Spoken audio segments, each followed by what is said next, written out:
And we are live. Good morning, everyone. Thank you so very much for joining us this morning for our Neighborhood Advisory Council meeting. I'm Gail Jones Carson, the Vice President of Community and External Affairs. Our Chief Utility Officer and Chief Operations Officer, he got about 10 titles, Alonzo Weaver, he'll be joining us later. So today we're going to be looking at MLGW's power supply. We're going to give you an update on that. And we're also going to be talking about a new technology that we're using, QLIS, for our community offices, which so far has been an amazing success and our customers like it a great deal. And we will also have Wayne Jackson talk about a major project that we're working on in the Whitehaven area. So we got a lot of good information for you all today, and I'm hoping that you will find this a very productive and informative meeting. So we will now move to Frank Fletcher, who will give us an update on our power supply. Frank, thank you so much for being with us today. Thank you, Gail, and hello to everyone at the meeting this morning. Thank you, Nathan. So I'm going to give an update on where we are with the power supply. I know you have heard a lot about it in the news. Next slide, Nathan. And so the presentation today, I do a recap on kind of where we are, what's been taking place since I spoke with you all in July. Look at an updated analysis on where we stand, talk about the conclusions that the management council here at MLGW has drawn, and kind of our next recommendations as we move forward. Nathan, next slide. And so let's get into the analysis. Next slide, please, sir.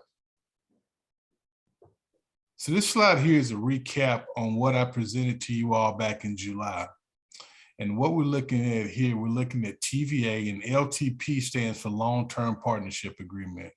So if you look at the whole purpose of the power supply was to look at, can we find something that's a better value for MLGW and our customers versus the contract, the existing contract that we had with TVA.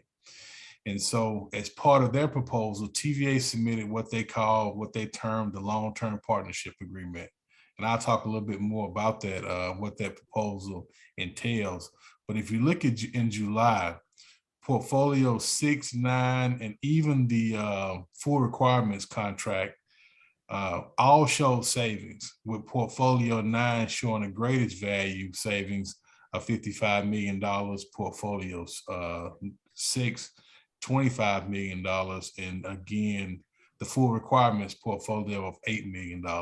So that was in July.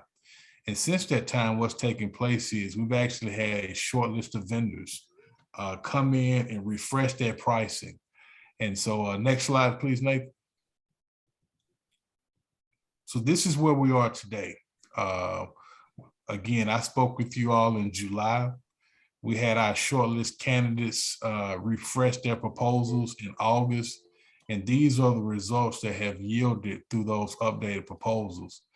And we've talked about a little bit in July of everything that's changed inside the utility industry over the past 12 months, particularly around construction costs, interest rate costs, borrowing costs. And so this is a reflection of what our vendors are seeing.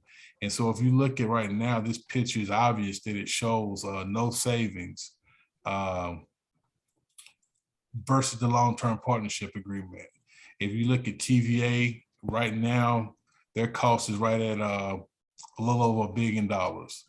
Matter of fact, when I came to you all in July, it was around $1.05 million. Now you see where it is right now.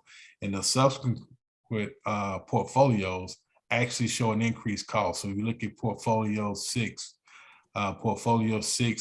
shows an additional cost of $70 million. Portfolio 9, $76 million. And the full requirements portfolio actually is $100 million more. And so all those years, what it says here in red is no savings over the long-term partnership agreement with TVA. Next slide.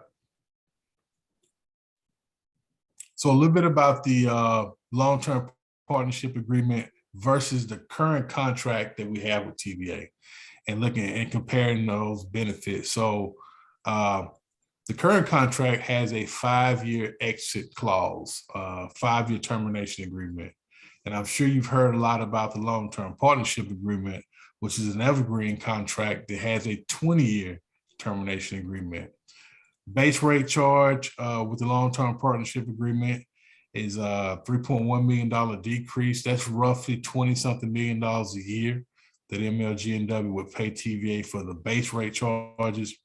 And also it would allow MLGW to acquire additional renewable resources up to 5% of MLGW energy needs. So that's the difference between our current TVA-based contract versus the long-term partnership agreement, which is the contract we will be looking to execute as we move forward. Next slide. So let's look at the savings over the next 5 years, because one of the most important things I want you all to grasp from the long-term partnership agreement is that it offers immediate savings. So as soon as MLG&W were to sign this contract, we would start to reap the benefits of that contract versus what we've been looking at going with other vendors. We have to put in that 5-year termination agreement and then build all those facilities. So you're talking about anywhere between 5 to 10 years that we would have to wait for savings if we did something other than a contract with TVA, where TVA offers, again, immediate savings. So you look at, we've already talked about that 3.1% base rate reduction, again, around 20-something million dollars a year, and the 5% carve out for additional renewable resources. So if you look at just the first 5 years in total, you're looking at $152 million in savings if we were to enter into the long-term partnership agreement. Next slide. And the only thing different about this slide here, instead of looking at a 5-year, we're looking at basically a 25-year, because again, it's a 20-year rolling evergreen contract. So with 25 years, you're looking at roughly $603 million of savings over the long-term partnership agreement versus that base contract that we have right now with TVA. And our residential customers would benefit over the first 5 years. The average customer will save roughly $32 a year on their utility bill. So again, that previous slide was over a 5-year period. This slide is just looking at it over a 25-year period. And one thing I want to point out as well as we're talking about contracts, utility contracts are typically long-term contracts because it's expensive to build facilities, whether it's a gas generating plant. So our industry have long-term contracts. If we were going to enter into something else other than TVA, we would have long-term contracts, particularly around solar, purchase power agreements. Those typically are 20-year contracts as well. And so just want to make sure we point that out, because that will be a point of contention. Will be a point that our board and city council have to think about as we make this recommendation is, do we want to stay in the 5-year contract that we have with TVA, or do we want to enter into the 20-year contract and again, have those immediate savings? Next slide.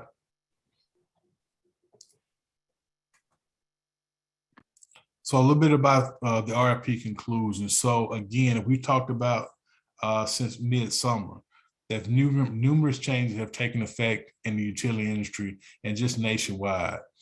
The costs that I've showed you in this presentation are actually real world costs from actual vendors. This is not, projected cost or hypotheticals. These were actually companies who participated in the transmission, the thermal, and the renewal RFPs. These are their costs that they were charging MLG&W to execute these plans. And if you look at those with the contract that we have with TVA, TVA is the most cost-efficient contract as of right now. And it says here in the last bullet point, TVA long-term partnership is the most cost-efficient power supply alternative for MLGW. Next slide. And so the recommendation that we have and we'll make to our board and city council, we will make a recommendation that MLG&W accepts the long-term partnership agreement with TVA. Again, it points out here what we've already talked about in the presentation. It demonstrates the greatest value and the least risk to our customers. It provides immediate flexibility in helping MLGW with procure more renewable and solar generation. And it also gives us a lot more direct involvement in TVA as they make planning decisions going forward. Because you have to think about it like this. If we were moved from a 5-year commitment to a 20-year commitment, TVA has more certainty that MLGW will remain a customer. And that gives us a little bit more opportunity to work with them on long-term decisions that they make as far as their planning and stuff, particularly around renewables. And so that's why if you look at the contract from a 5-year to 20-year, the 20-year does have some advantages. Next slide. So next steps, public comment period are going on right now. If you have anything that you want to comment, any questions, I encourage you to go to the power supply at mlgw.org email, and you can put your questions in there. You can put your comments, and we are actually taking a look at those. Those are being transferred to the Board of Commissioners on a weekly basis. You can also come to MLGW board meeting, and between now and the time that we make that recommendation and the board votes on it. If you have time this evening, we're going to be at First Baptist Church on Broad. Actually, I'm sorry, somebody told me to speak louder, so let me come a little bit closer to the computer. First Baptist Broad, we will be there this evening from 6 to 7:30. You can actually come down and make comments this evening if you have time. You can also view all of the vendor proposals at mlgnw.com power supply info. And MLGW asked the board to approve a resolution sometime later this year. If our board does approve that, then we'll have a subsequent approval process with Memphis City Council. Next slide. So just a quick summary, MLGW management will recommend the long-term partnership agreement as our most economical and most feasible long-term contract. Again, it provides flexibility for renewable resources, immediate savings for our residential customers, and also by continuing relationship with MLGW, as I spoke about just a minute ago, we have additional access to home weatherization and energy efficiency programs that TVA develops. Next slide. So that concludes my presentation, and I will be more than happy to answer any questions that you all may have. Bev, we can do that now or at the end. Let's go ahead and do them now. Okay. We do have a couple of questions. Ms. Anderson has asked, what was the determining factor in the decision to remain with TVA? Any one thing? Do we need to know? She says that she did not hear JT say if there was a particular reason why. How you doing, Ms. Anderson? Good question. Really, the determining factor is what I just outlined in the presentation. And the first is around cost. TVA, if you look at the real world costs that we've got proposals from versus the long-term partnership agreement that TVA submitted, TVA is just the most economical benefit for our customers. And also it has the least amount of risk. So those are the two things. Cost and risk are the reason that we're making a recommendation to sign the long-term partnership agreement. And we also have a question from Ms. Hughes in the Westwood area. She wants to know, when is the deadline for public comments? There's really no deadline. Another good question. We're planning on taking our recommendation to the Board of Commissioners sometime probably in November. And so public comments will go all the way up until the board actually makes a decision, until they vote. So there's really not a deadline. If you listen to President Young, when he was here, he always talked about 30 days. It was a minimum of 30-day public comment. We never put a cap on it. So you can continue to voice your opinion, your concerns, all the way up until the board votes, which I imagine will be sometime again later this year. Late November, early December, most likely. And I just want to remind people we'll give you more details about the meeting that Frank mentioned tonight, which will also be hearing public comments on the power supply. So it's tonight, October 20th, from 6 to 7:30 p.m. First Baptist Broad Church at 2835 Broad Avenue. The church entrance and the parking lot are on the Sam Cooper side. So that information is in the chat. So just if you have any more questions, just continue to put them in the Q&A and or the chat. I don't see any more questions. So if we have no more questions, and Frank, are you done with your presentation, or do you have anything else you might want to say or add? No, Gail, that'll be it, but I will make sure that I stay on the line. There may be some questions people think of during the remainder of the meeting. So I'll be here throughout and I'll answer any questions that you all have. And again, I would encourage you, if you have any questions, any concerns, come out to this will be the last public comment period the MLGW will actually do outside of our board meetings. We did one earlier this week in Germantown. We want to do one again at First Baptist Broad tonight, but this will be the last one if you want to come in person without having to come to a board meeting at 8:30 in the morning and having to travel downtown. So if you're close to that location, we encourage you to come out tonight. All right, thank you so very much for that, Frank. So now, oh, I see Alonzo is on. Hey, Alonzo. How you doing today? Hello. Okay, so well, Alonzo, right now we're gonna move to Debbie Case, who's the manager of customer and community services. And Gail, we are still working. Gail, Debbie is having some connectivity issues, and so we're still working to get her in the meeting. So do you want to move to Wayne? If we could, please. Thank you. Okay, so Wayne Jackson is the manager of electric distribution system engineering, and he's going to give us an update on the Whitehaven construction project. Thank you, Wayne. Thank you, Gail. Nathan, could you bring up my slides? Thank you. Okay. As Gail said, my name is Wayne Jackson, and I'm basically here today to discuss the Elvis Presley Boulevard Street Improvement Project. Next slide, please. This relocation project is in conjunction with the city of Memphis.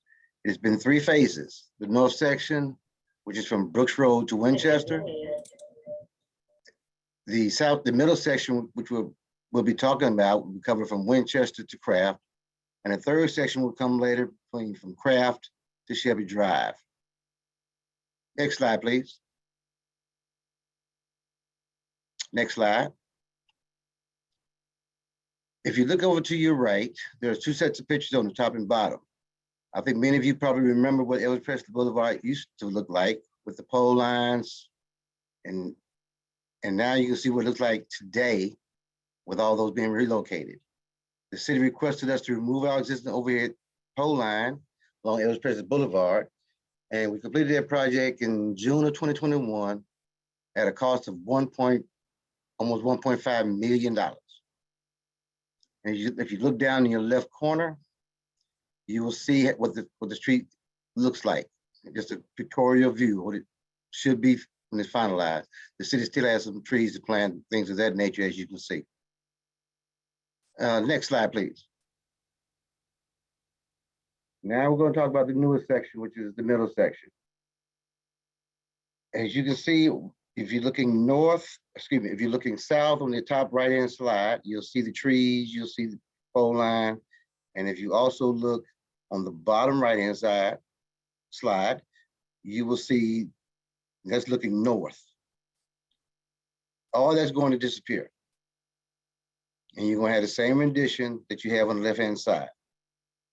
This required MLGW to evaluate how could we eliminate those pole lines. Of course, some of those poles belong to South Central Bell, AT&T rather, and we have to arrange to have all those facilities taken down, removed, and rearranged. The only way in this particular section this could be done, we'll have to do it underground.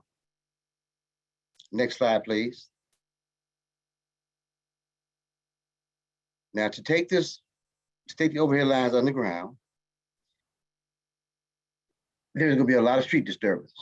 We're talking about approximately 4,000 feet of 6 and 8 hole duct line concrete encased. We had to install about 5,000 feet of 750 aluminum cable, which is primary cable, and I'll show you a picture of what that looks like.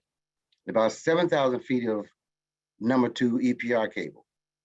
Now the 750 cable is primarily necessary to maintain our switching capabilities between circuits that exist in that area. And the number 2 cables will be feeding all the pad mounted transformers, riser poles, and 3-phase riser poles. There will be 2 large box culvert drainage crossings. And just to get this done, we're looking at approximately 13 medium-sized manholes, which I'll show you what a manhole looks like. There'll be 3 switch gears, 4 cable junction enclosures will also be installed. And our crews anticipate this job will take anywhere from 18 to 24 months, and it's scheduled to start this month. And my last conversation with our construction, they're anticipating construction to start next week. And the cost of this project alone is $4.65 million. Next slide, please. As you can see, there's a picture of a transformer, 3-phase transformer that will be set in some locations. Some of these already exist, and we got to find a way to tie back to them once we take the pole line down. We've installed the switch gears, as I mentioned. That's over to your right. That switch gear is about, the pad itself is about 10 by 10 foot square, and it stands about roughly about 5 to 6 feet tall. The bottom left is what we call a cable junction enclosure, where we feed into it and then take feeds back out. And over to the right is the size of manholes that will be installing. Those will be in the ground, but as you can see, the size of that manhole and the hole size is going to be necessary to place that manhole in the ground. And the openings are where the 5-inch duct will be coming in. Next slide, please. And this is the size cables. 750 cable is to your left. That's 1 conductor. And the EPR cable number 2 is on your right. If you look down at the bottom 2 pictures, you'll see that 3 of the number 2 size cables combined equals 1 of the 750 cables in size. So that's a pretty large piece of cable we would be installing on this project. Next slide, please.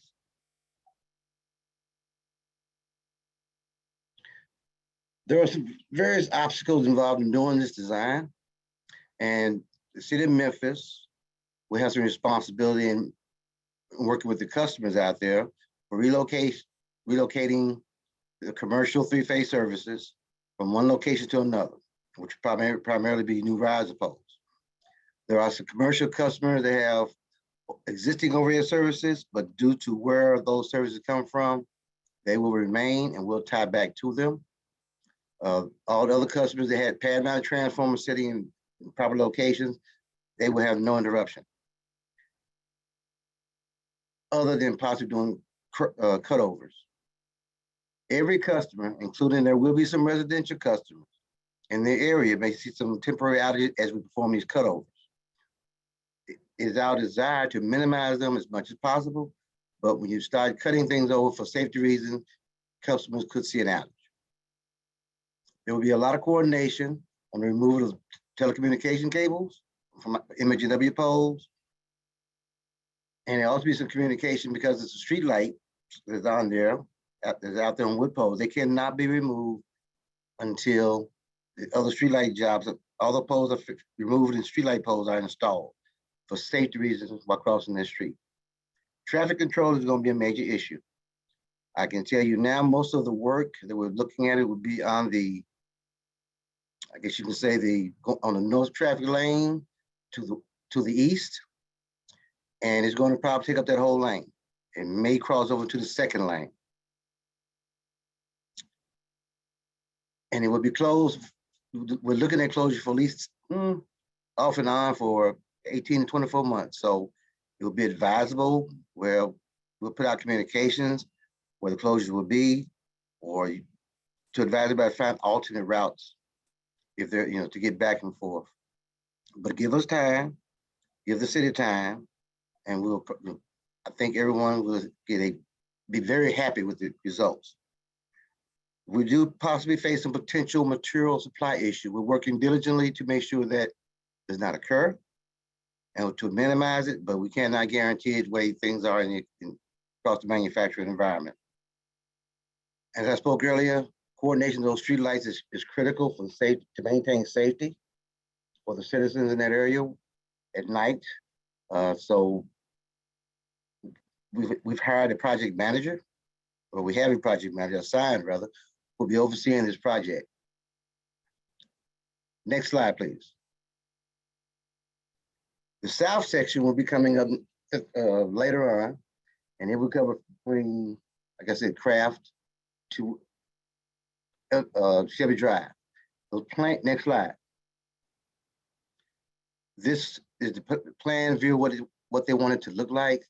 However, those plans have not been finalized and sent to us, and I anticipate those plans will probably be coming out sometime after that middle section is finished. Next slide, please. So I'm gonna leave it down to if there are any questions that anyone may have, anything in the chat room that I can address regarding this project, I'd be glad to answer them.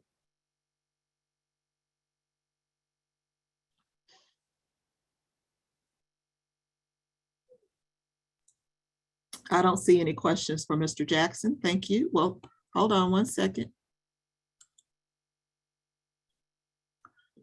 Yeah, we will. I don't know if there's a question about, can you send a copy of these plans? I know you can provide the presentation. Yes, I can provide the presentation, but the actual plans, no. Jared, is the presentation sufficient? Presentation is great. All right. Well, we'll send all of the presentations from this meeting out today, as well as the recording from this meeting will be posted on YouTube. That will take us a couple of days for the video to be processed, but I'll try to get the presentation out within the next couple of days. I don't see anything else. Wait a minute, there are a couple of others, I'm sorry. When will the LED lights be installed in the street lights? I know, Wayne, I don't think that is your project, but maybe you or Alonzo can speak to that.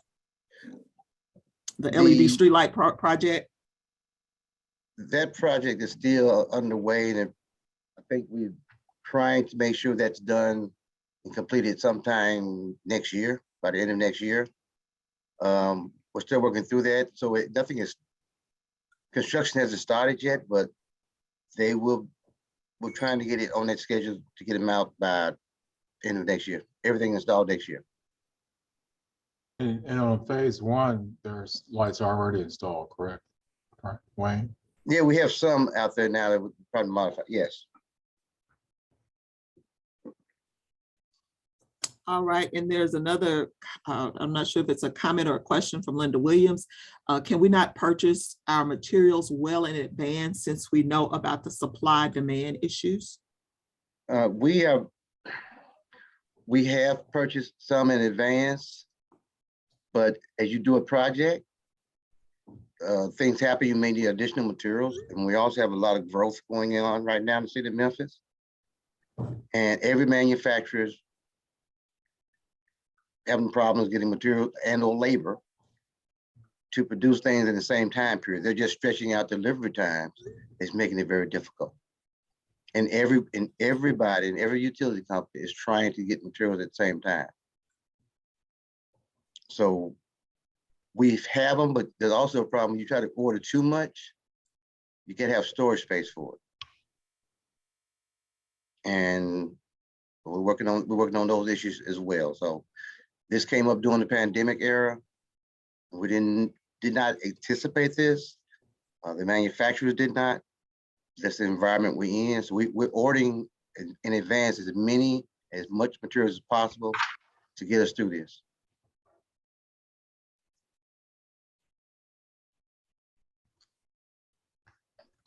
All right, I don't see any other questions. I believe that our panelist that we were trying to get in is there.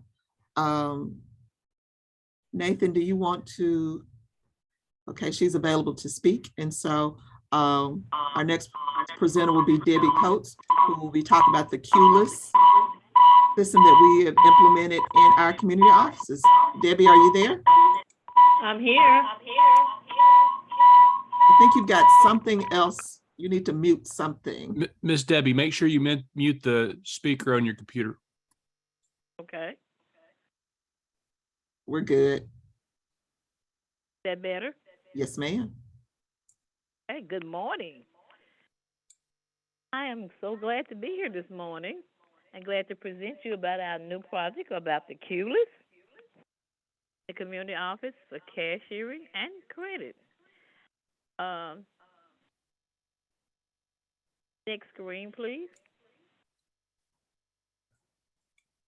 Okay, we offer this new service, and they can start, stop, transfer services, deferred payment plans, payment arrangements, water leak adjustments, and resolve bill disputes.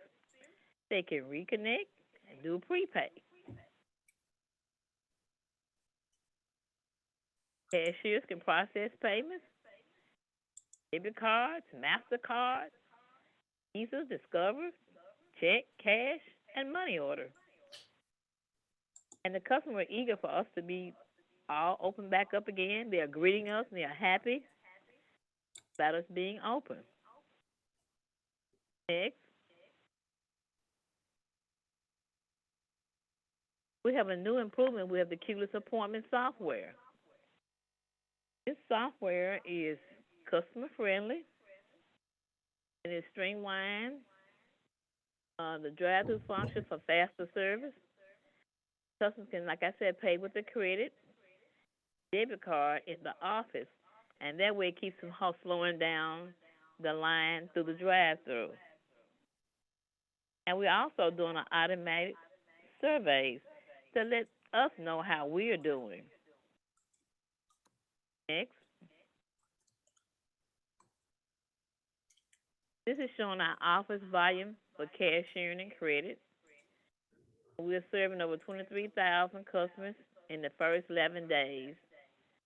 We opened back up October the 3rd, 22, and up until now, as of 10/17, we've had total amount that you're seeing on the screen of the customers that we've actually been serving in the first 11 days.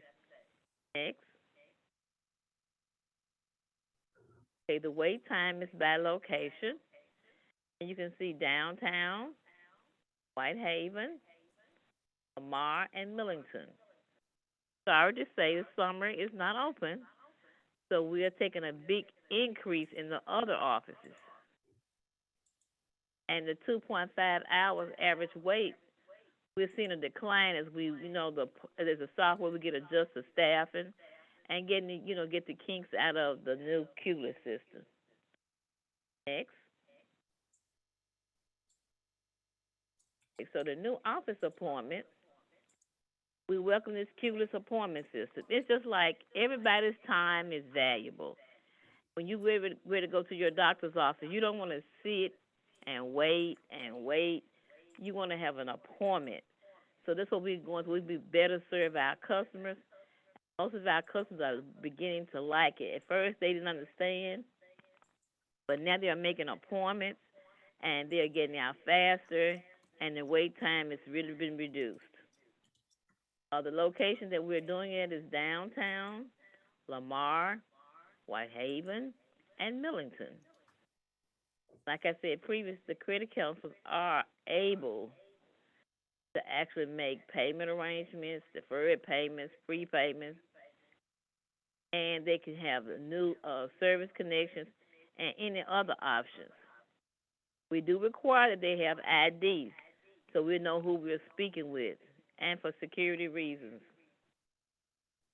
And you can have a valid driving license, passport, visa. If you don't have those, we'll be glad to accept your social security card, birth certificates, or even a work ID.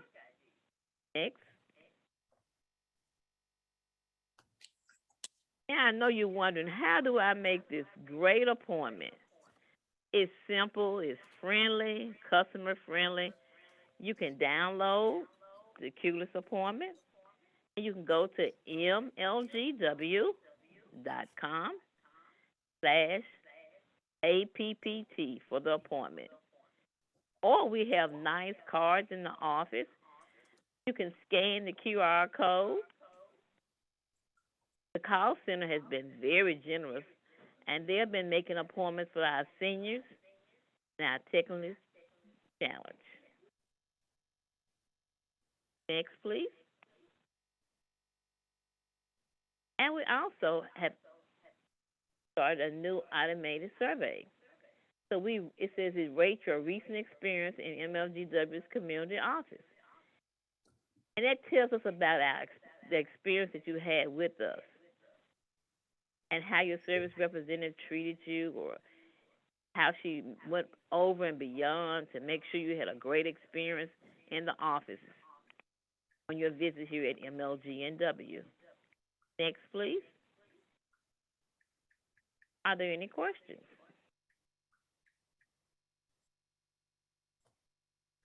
I don't see any questions in the queue for you, Debbie. Thank you very much. Well, thank you for inviting me, and we hope we get some more customers to come in and get a great experience with our new Cubulus system. All right, well, hang on, Debbie, just in case somebody comes up with one before the end of the meeting. I'll be right here. All right, well, we're going to turn it back over to our Chief Utility Officer, Alonzo Weaver, who has been able to join us, and see if he has any comments or anything he wants to let us know about today. Thank you, Beverly. Apologize for being late. Had another meeting on the other side of town. I had to get to a place where I could get stable internet and sign in. You've heard some presentations today. I want to thank Debbie for talking about the Cubulus appointment system. When we decided to open the community offices, we wanted to open them better. And the Cubulus system provides an enhanced customer experience so that people can kind of plan their lives around getting in and having an appointment with one of the advisors. So appreciate you sharing that functionality with the Neighborhood Association, Neighborhood Advisory Council here today. It's a great system. Encourage people to use it, and hopefully there'll be great adoption for it. 23,000 people in 11 days. That's a lot of folks. And a lot of people are taking advantage of the offices being open. We're glad they're open. We're glad that the customers are being able to be served in the offices. It's just another way we're trying to have an enhanced customer experience. The Elvis Presley project, that's a big project. It's somewhat disruptive, and that's funded by the city. And we're glad to see that it's coming along. It will enhance the streetscape from Brooks down, ultimately down to Shelby Drive. So we're glad to see that come along. It's taken a lot of engineering time, a lot of acquisition time from the city standpoint, as far as right-of-ways and easements, and a lot of design work by Wayne Jackson's group. So thank you, Wayne, for presenting that and keeping track of that project. Power supply update, that's been an ongoing discussion. We've had community meetings. We have one community meeting, after hours community meeting on Tuesday. We have another one this evening at First Baptist Broad, getting good, valuable community input, and appreciate folks coming out to let us know what their thoughts are around the recommendation that we've made, which is the long-term partnership with TVA. So the 20-year rolling agreement, but it provides us with the opportunity to increase our renewable portfolios. It provides a discount in the base rate and provides savings to our customers that could accumulate and start immediately as opposed to waiting till infrastructure has to be built. It's different than the 5-year plan that we have right now, which it provides a discount to that 5-year plan, but it provides a lot of other features that we think are important for our customers. So it's been a good meeting. I hope that you've gotten a lot out of it. I know that this takes time out of your day, but I think this time and your input in this meeting is very valuable. So I appreciate you coming to this meeting, and I hope you got something out of it. We appreciate your feedback. Nathan, if we could put up the announcements, and that'll, I think, be after the announcements, I'll turn it back over to Ms. Jones Carson to see if she has any final comments. But just a few announcements. Thursday, October 27th, we will have our final webinar in our Empowering Sustainable Neighborhoods. This one will talk about smart homes. It's possible to control everything, sometimes just from your cell phone or from an app. And these things really can help you reduce your energy usage, everything from smart plugs to smart thermostats and smart bulbs. So tune in to hear from a list of exciting panelists, a TVA and someone from the city of Memphis and from HUD will talk about smart homes. You can register for that at mlgwneighborhoods.eventbrite.com. I will be sending out the registration link to you all again. So I hope you all can join us on Thursday, October 27th at 4 p.m. As Frank mentioned earlier, we will be having our final public comment session meeting tonight, October 20th from 6 to 7:30 p.m. First Baptist Church Broad at 2835 Broad Avenue. And just a reminder, the church entrance is on the parking lot. Church entrance and parking lot entrance are on the Sam Cooper side. And so we look forward to hearing your comments about that. Next slide, please. MLGW has a very robust supplier diversity program. And on Thursday, November 3rd, we will be presenting our Spark Awards, and those Flame and Spark Awards. And those are individual departments that have really stepped up their effort in terms of supplier diversity. And this will be an award ceremony and a reception with a red carpet. So anybody looking for an evening out, Thursday, November 3rd at 4:30, we invite you to join us. The reception and red carpet are at 4:30 p.m. and the actual awards presentation at 6 p.m. If you'd like to know more, just email supplierdiversity@mlgw.org and they can send you the Eventbrite link where you can register, but attendance is free. And our final slide, I believe, I want to thank Jared Price for sending us this information. As the picture says, don't sleep on your chance to dump your old stuff. So if you've got some unwanted items, you can take them to each landfill free once per month. There are 2 landfills, one at North Shelby Landfill, which is at 7111 Old Millington Road in Millington, Tennessee. And they are there Monday through Friday, 6 a.m. to 4 p.m. and Saturday from 7 to 11 a.m. And then there's also the South Shelby Landfill, which is at 5494 Malone Road, Memphis, Tennessee 38118. And they're there Monday through Friday from 7 a.m. to 4 p.m. and again Saturday from 7 to 11 a.m. So I know we've all got some stuff around the house that we can declutter with. So please take advantage of that. I think that is all that we have in terms of announcements for the day. I don't know if Gail has anything else. If she is, she'll unmute. I do want to thank you all for all of your participation and your attendance this year. This will be our final meeting for the year, and we will be back in touch with you probably early January to give you our meeting dates for the 2023 year. But as always, just want to thank you for your participation. Please know that it is invaluable to us. And Gail, I'll turn it back over to you. I just want to thank Beverly and everyone, all of the panelists today for your participation. And I also want to thank everyone who took time out of their schedule to listen to the information that we provided for you all today. So Beverly, that's basically all I have. I just want to thank everyone and let them know how much we at MLGW appreciate them. All right. Well, just one last thing. I see where someone asked for the link for November 3rd. There's not a link. I did put the email address that you need to inquire about. I did not receive the Eventbrite link, but please contact supplierdiversity@mlgw.org. If you want to email me, I can forward you a longer graphic that has the information in it.